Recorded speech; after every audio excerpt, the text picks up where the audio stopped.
VisLog? Welcome to Visayang Tagalog channel. This is your DJ. No? This is your host, Corlitz, your chef engineer Corlitz. So today, this afternoon, we will cook a special dish. We call it Salmon Lasagna with spinach. So, healthy food, European style.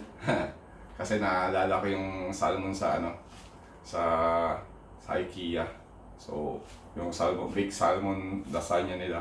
Tapos yung asawa ko kapon bumili ng lasagna, Filipino style. So, naisipan ko lang yung magluto ng lasagna. So, healthy siya. Salmon with spinach. So, di na natin patatagalin. Let's do this!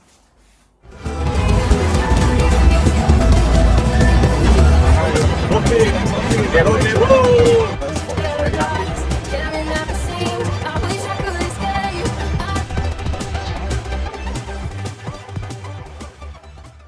here's our ingredient for our salmon lasagna with spinach. So, kailangan natin ng salmon, yan, strip na.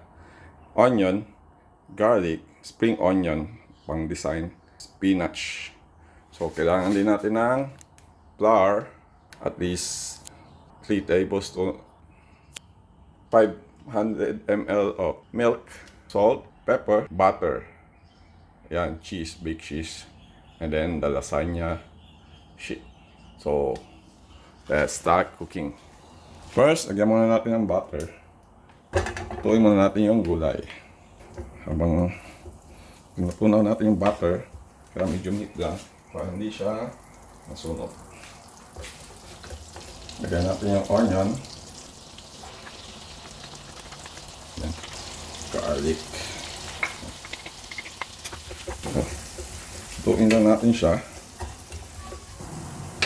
At some salt. Some black pepper. Hindi yung magpapalasa. Pag medyo luto na yung natin, lalagyan na natin yung spinach. Make sure na tamang-tama yung spinach niya. Medyo marami. Kasi itong spinach is ninipis. Pag naluto siya, lutuin na natin yung spinach.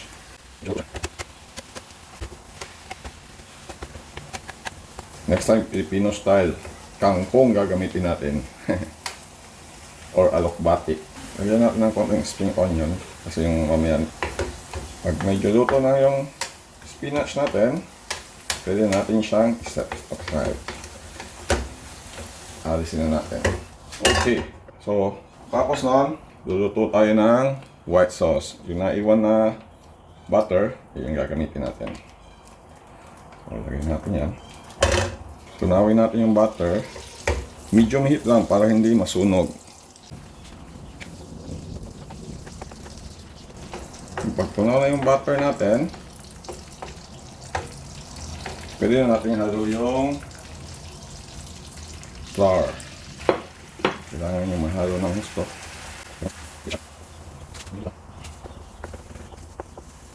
Make sure na na-mix gusto yung flour para hindi siya maglasang flour. Hanggang mag-thicker siya. Pag mag-thicker na siya, ayan, ganyan na yung resulta niya. Pwede na natin i-add ang milk. Sisunan pa natin ng salt. Konti lang. Then pepper.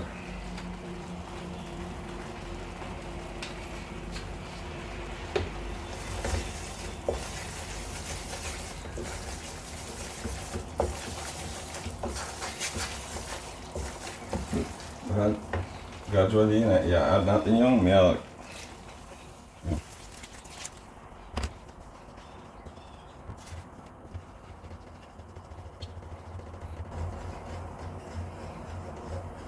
Pwede rin mag-add ng onions. Little bit onions. Pang garnish. By the way, pwede rin natin siyang lagyan ng 1 tablespoon ng tomato sauce. Yung iba hindi na naglalagay. Ako, gusto ko basil tomato sauce. Pampakulay lang.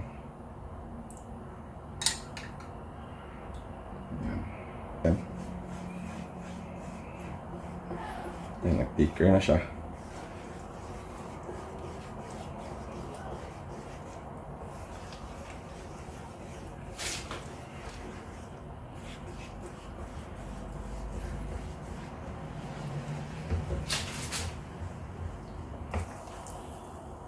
Yan, pag-ticker na siya, ready na natin yung lasagna plate natin.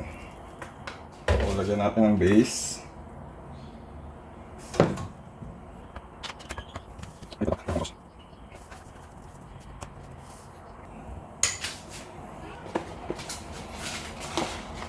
Lagyan natin lasagna.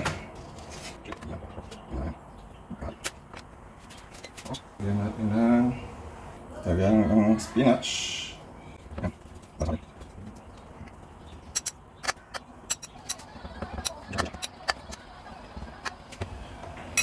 Lagyan natin ng salmon.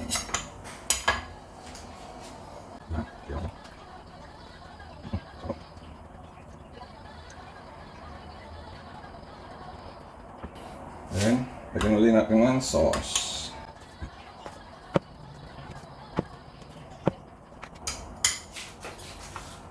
Another layer.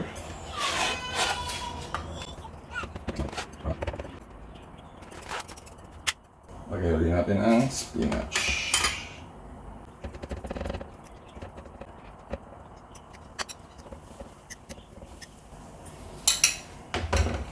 Lagay natin ang salmon.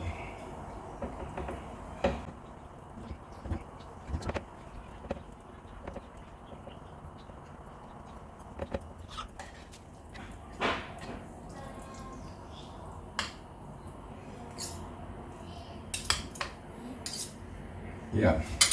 So, tapos yan, kailangan natin lagyan ng cheese.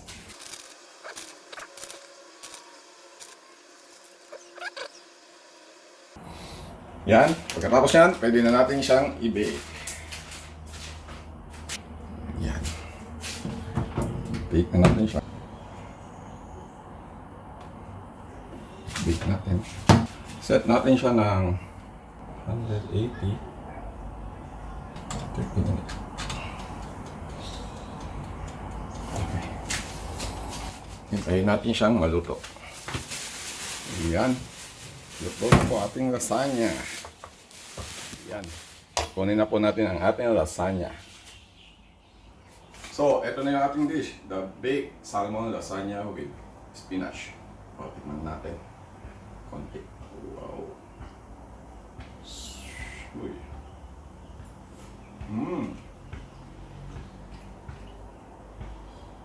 Spinach pa lang. Masarap na. So, for more videos, please subscribe my channel, VisLog channel, and click the bell button below for your notification. So, kung meron kayong i-suggest na ilutuin, just comment down below and tuloy natin kung ano ang inyong request. Thanks for watching. Bye! So guys, don't forget to like and subscribe my channel and click the bell button below for notifications.